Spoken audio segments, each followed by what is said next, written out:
For those who still don't understand why I like this thing so much, let me give you a little demonstration. Yes, I do got a normal chainsaw. And it does work good.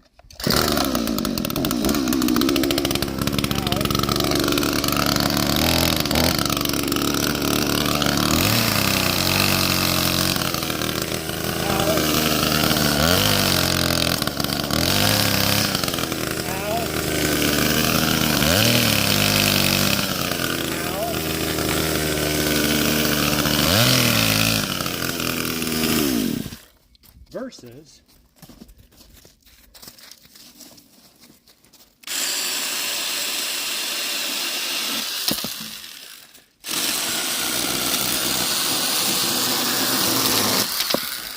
no back pain.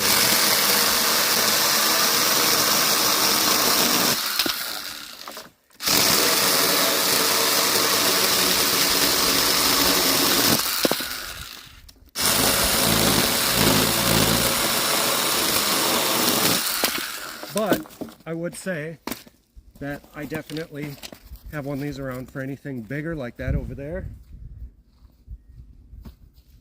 Or if I have any hardwood. All right, till next time. Like I said, right tool, right job.